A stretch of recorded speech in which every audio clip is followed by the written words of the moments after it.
Fear is the greatest motivator. It really, really is. Besides money. Fear and money. But fear is tied to money. If you don't have money, you can't do a lot of things in a modern society. 20 days ago, we confirmed the first 3 cases of COVID-19 in Maryland.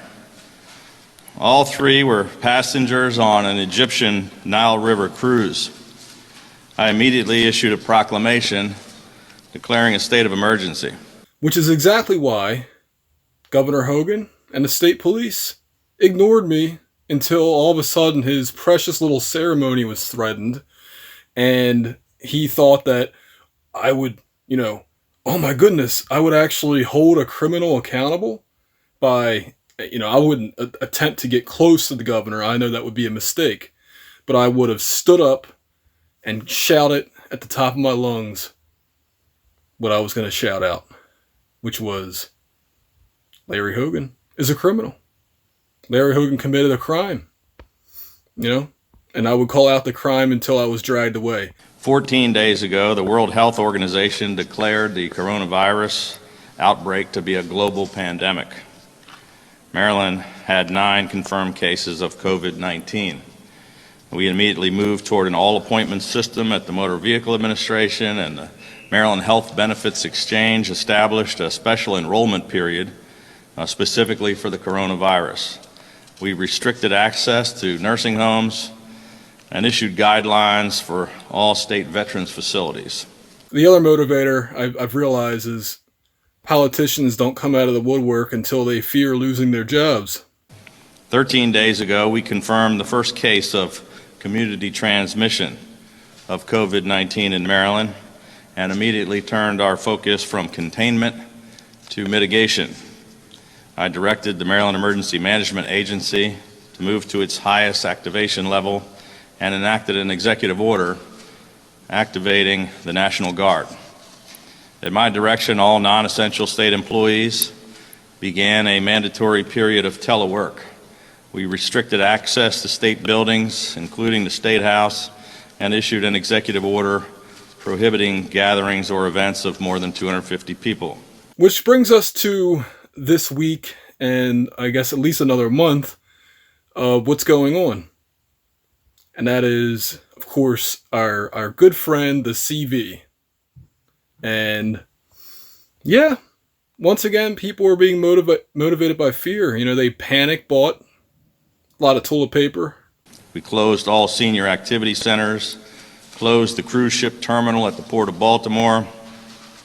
We directed all hospitals to immediately adopt new visitor policies, suspended visits to all Maryland state prisons, and at the direction of Dr. Karen Salmon, State Superintendent of the Maryland State Department of Education, all Maryland public schools closed statewide for 2 weeks.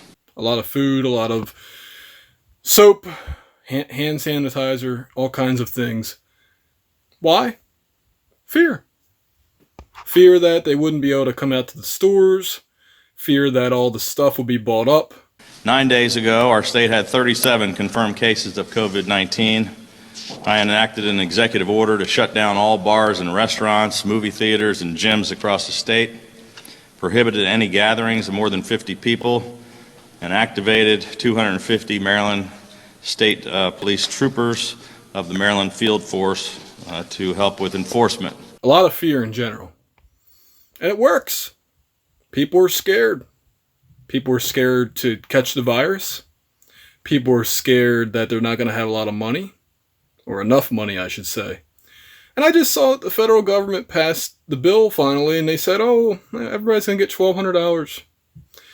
$1,200 is not going to last very long.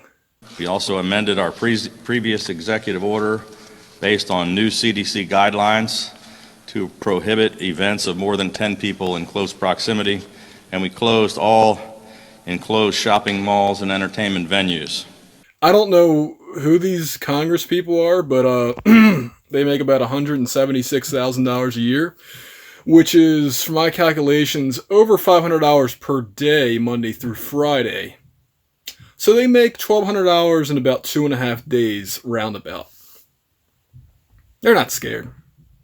Fear is not motivating Congress. 2 days ago, we had 288 confirmed cases of COVID-19.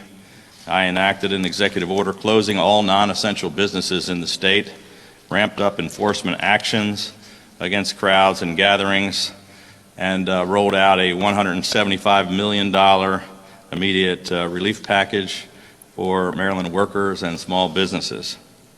You know what will motivate Congress, though? The threat of them losing their jobs. The threat of people showing up in mass and pushing back past security guards. The founding fathers of this country, that we call the United States of America, warned us about times like these, when our rights would be stripped from us.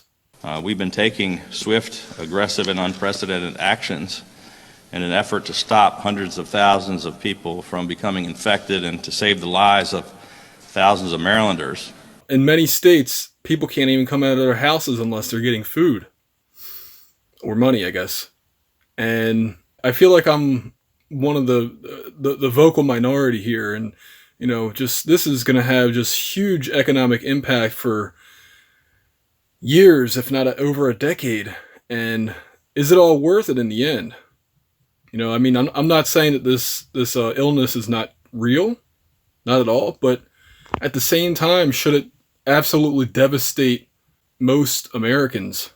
There are now more than 900 cases in the capital region, 55,000 cases in all 50 states across America, and 436,481 cases in 196 countries around the world.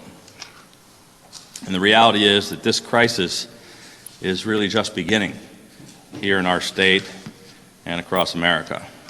You know, what is the true virus? Is it this one? Or is it the government? I'll let you decide. But the truth is, we simply don't yet know how bad it's going to get, or how long it's going to last, or how successful these social distancing actions are going to be in flattening the curve. What we do know is that it is not going to be over in a matter of days or even weeks. And as I have been saying over and over again since day one, the number of cases is going to continue to rapidly and dramatically rise. It is critically important that every single person remains vigilant and continues doing their part by staying in place in their homes as much as possible so that we can break the back of this virus. By the way, his name was Duncan Lemp.